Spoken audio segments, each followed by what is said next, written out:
Erik ten Hag returns to the Premier League, yet the big question is, who has trusted him with a fresh project?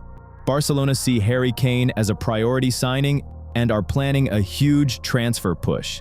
Liverpool are prepared to spend 80 million on an Inter center-back to secure their future squad. And Juventus have settled the future of Dusan Vlahovic. The decision is now final. We're covering all that and more in today's video. Guys, let's try and hit 350 thumbs up on this one. Your support helps us make even better content for you. Let's get right into the latest transfer gossip. Barcelona are ready to sign Marcus Rashford on a permanent basis. No extended loan deal, a permanent transfer. And what's more, the player has agreed to the terms. Talksport reports that the 28-year-old Englishman has delivered 6 goals and 7 assists in 14 matches this season. The statistics speak for themselves, and it's clear why the Catalans are so keen to keep him. Thomas Tuchel, by the way, continues to call Rashford up for the national team ahead of the World Cup, which further confirms the Englishman's return to top form. Now for the money, which is the most interesting part. Rashford has already agreed to a significant pay cut. At United, he was on £16.9 million a year. At Barcelona, he will earn around 10 million euros gross, including bonuses. It's a substantial difference, but the man is clearly willing to make a sacrifice to play for his dream team. Barcelona plans to buy him for £30 million at the end of the season. Frankly, for a club of this level and a player in such form, it looks like a sensible deal. The Catalans don't want to risk another loan for obvious financial reasons. They want to settle the matter for good. As for his performances at Barca, there are no questions at all. Rashford has been given more freedom, especially when Rafinha was out with injuries. The Englishman has fitted into the system perfectly. Hansi Flick is very happy with him. And these aren't just empty words.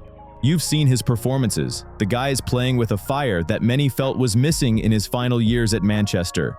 Rashford himself has not hidden his desire to stay in Catalonia. He has directly blamed the unstable atmosphere at Old Trafford for his career difficulties. And you know, the distance from the English press and that microscopic level of attention is clearly doing him good. He can just focus on his football, and working with Flick has been a real bonus. Now for the financial structure. Barcelona, to put it mildly, doesn't have tons of cash, but they have found a solution. The plan is to give Rashford a longer contract for the same amount of money he's earning now. This will allow them to amortize the payments over a longer period and make the deal financially viable. A classic trick in modern football. Nothing new, but it works. Essentially, Rashford is speaking Barcelona's language. And I don't mean Catalan. He understands the club's situation and is willing to cooperate. This is the second pay cut he has agreed to for Barca. That level of motivation is worth a lot. His form at Barcelona directly impacts his status in the national team. Long may it continue. It's good for England, good for the player, and we all want to see him doing his thing at the highest level. Erik ten Hag is on Wolverhampton's shortlist. The English club contacted the Dutch manager's representatives on Monday. Let's start with what happened to Vitor Pereira. The Portuguese manager joined Wolves last December and effectively saved the team from relegation. 6 consecutive wins, the longest winning streak in Wolves' Premier League history. In September, he was offered a new 3-year contract. He signed it, and 6 weeks later, he was dismissed. That's the football business. Why was he sacked? 2 points from 10 matches. A failure by any standard. Wolves are at the bottom of the table. The situation is critical, and the board decided to act. A mid-season sacking is always an emergency measure when there's simply no other way out. Now, for the main story. Ten Hag is available after his absurdly short spell at Bayer Leverkusen. He became the first manager in Bundesliga history to be sacked after just 2 games. It's physically impossible to assess a manager's work in that time. Erik himself was shocked by the decision, and you can understand why. Many agree that the reasons for his dismissal were not purely football-related. Wolves are considering Ten Hag as a serious candidate. He was discussed internally as a potential option, and then contact was made with his representatives. The Dutchman is open to the opportunity but understands all the risks. He is contemplating his immediate future and has other options, but his desire to get back to work is clear. However, there is a twist. The favorite for the job is thought to be Gary O'Neill, with whom Wolves are in advanced talks. O'Neill managed Wolves less than a year ago, was sacked and replaced by Pereira, and now O'Neill could return to replace the man who replaced him. If that happens, it would be a remarkable turn of events. But let's focus on Ten Hag. What are his chances? They are real. The Dutchman has Premier League experience from his time at Manchester United under incredibly difficult circumstances. Yes, there was a lot of criticism, but the fact remains: 2 trophies, the League Cup and the FA Cup. Eric regularly reminds people of this, and he has every right to. Let's look at the situation objectively. Wolves are in a desperate position. 2 points from 10 matches, a relegation battle. They urgently need a manager. Who would agree to take over a team in this state? The club's status inevitably deters the very managers who could fix the situation. It's a vicious cycle. For Ten Hag, this is a chance for rehabilitation. After Leverkusen, he needs to prove that he is a capable manager, and that he was dismissed prematurely and unfairly. He was given a catastrophically short amount of time there, and on this point, the Dutchman is right. You cannot judge a manager on 2 games. It makes no sense. On the other hand, the risk of failure at Wolves is high. The team is in the relegation zone. Player morale is questionable and time is limited. If he fails, his reputation will suffer even more. But what's the alternative? Sit out of work and wait for a better offer? What awaits Ten Hag if he is appointed? The task is simple and difficult at the same time. Avoid relegation. Finishing 9th or 14th is irrelevant right now. The main thing is to stay in the Premier League. Any result above the drop zone will be considered a success.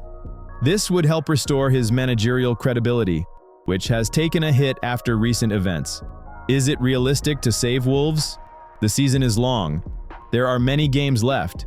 2 points from 10 games is a disaster, but not a death sentence. Changes are needed, new ideas, a fresh perspective. Ten Hag could provide just that. The question is different. Will he be given time? After the Leverkusen episode, this is critically important.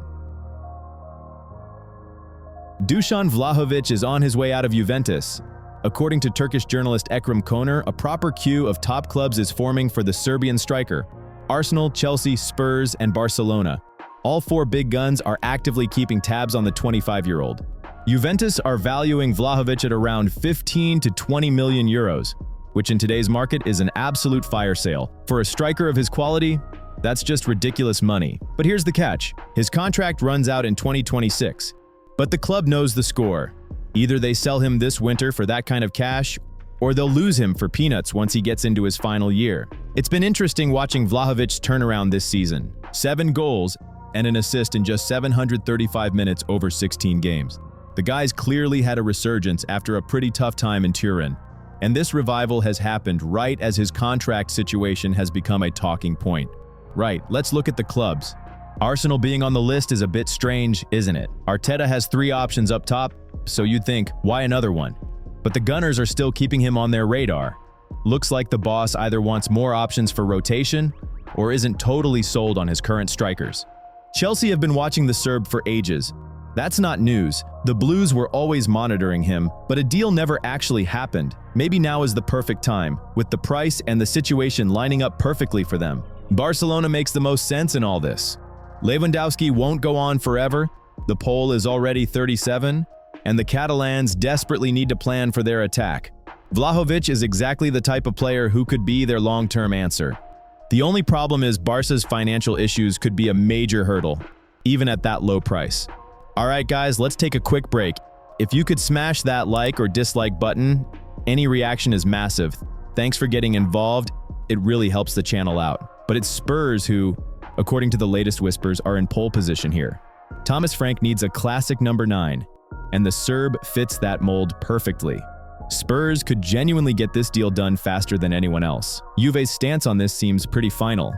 They've basically said that renewing Vlahovic's contract is off the table. No progress in talks, no sign of a compromise. His big wages are weighing on the budget, and the board just doesn't see a long-term future with him. The logic is rock solid. Better to get something now than nothing in a year. The old lady is already looking at other attacking options. The cash from selling Vlahovic will free up the wage bill and give them money to rebuild their front line. The club is determined to get the deal done ASAP and start a new chapter. For Vlahovic himself, the situation is straightforward. He needs stability and to be a guaranteed starter, something Juventus can't offer him anymore. At 25, he's at the perfect age for a big move and a new challenge.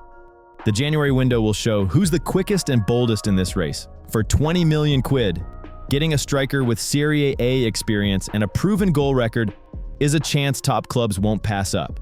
Juventus have opened the door, now it's over to the other clubs to make their move. Liverpool are preparing a major move. According to Fichajes, the club is set to test Inter's resolve with an €80 million bid for Alessandro Bastoni this January. This isn't a move of desperation, but an attempt to address Arne Slot's most vulnerable area, central defense. Liverpool ended the summer window on a high note, securing the late signing of Alexander Isak for a club and British record fee. But in the final hour of the deadline, a key part of their plan collapsed. A deal for Marc Guéhi fell through when Crystal Palace failed to find a replacement and simply took the transfer off the table. As a result, Slot is heading into a packed fixture list with a shortage of central defenders. The situation was made worse by the cruciate ligament injury to summer signing Giovanni Leoni. He managed just one appearance for the club before his season was declared over, depleting their depth at center-back even further. Liverpool have long had a short list of central defenders, which includes Borussia Dortmund's Nico Schlotterbeck and Dayot Upamecano. The Frenchman, however, may not be available in winter. Moreover, Inter themselves have shown an interest in Upamecano as they consider scenarios should they lose one of their own key players, Alessandro Bastoni. Bastoni is not just another name on the list. He is Inter's 26-year-old key defender and a left-footed center-back, the exact profile Liverpool have been searching for all this time. The interest in the Italian dates back to the start of the year, and now the Merseysiders are ready to back it up with a concrete offer. However, other clubs are also vying for Bastoni, meaning he is not an uncontested target on the market. The Italian's arrival would give Slot tactical flexibility in his defensive line and provide security for a potential blow next summer if Ibrahima Konate decides to change clubs. Furthermore, a left-footed defender of this caliber almost perfectly fits the requirements of the coaching staff, who were specifically looking for this profile. The strategic dimension is also important. Signing Bastoni would not only strengthen the current first team but also lay the groundwork for a gradual rebuild of the defense. The question is a simple one. Will Inter even entertain a conversation when €80 million are put on the table for their key defender? And will Liverpool have the patience to push this deal through in January? Barca's hunt for a new striker has brought them to Munich. The name everyone's talking about, Harry Kane. As per Diario Sport, the Catalan Giants are dead set on the England captain.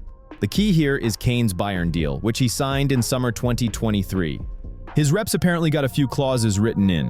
One of them is a release clause for a flat fee of €65 million. That option should be live next summer, which makes Kane a very real target for top clubs, especially a cash-strapped Barcelona. For Barcelona, this is straight out of their playbook. They did the exact same thing with Robert Lewandowski, grabbing a veteran striker from Bayern, and that move absolutely paid off. Now, the Polish star's contract is running down, his constant injuries are a concern, so it makes sense for the club to start looking for his replacement. By the way, speaking of playbooks that work, subscribing to this channel is also a pretty solid move that guarantees you your regular fix of football content. And unlike Barca, you won't need months of back and forth. One click and the job's a good un. Kane, with his crazy stats of 22 goals in 15 games for Bayern to kick off the season, looks like the perfect fit. But, as it always is with massive transfers, the deal isn't that straightforward. There's a huge catch.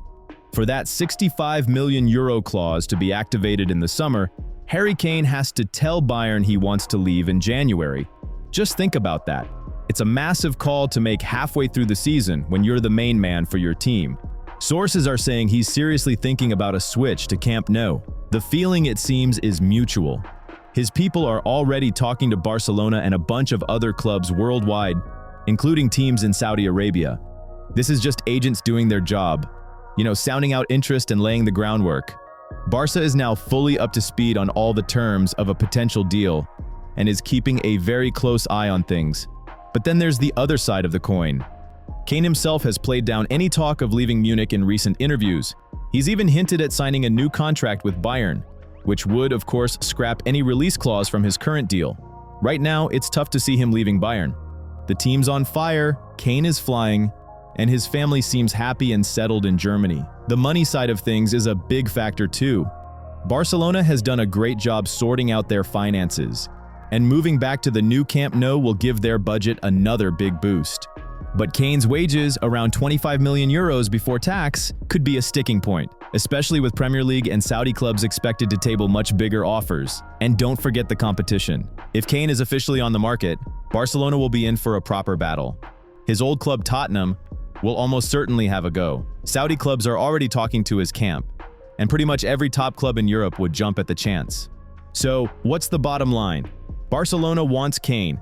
There's a clear way to get him with that 65 million euro clause, but it all hinges on the player making his move in January. Kane's agents are weighing up the options, but the man himself might just stay put in Germany. It's wide open, and it all comes down to one person's decision.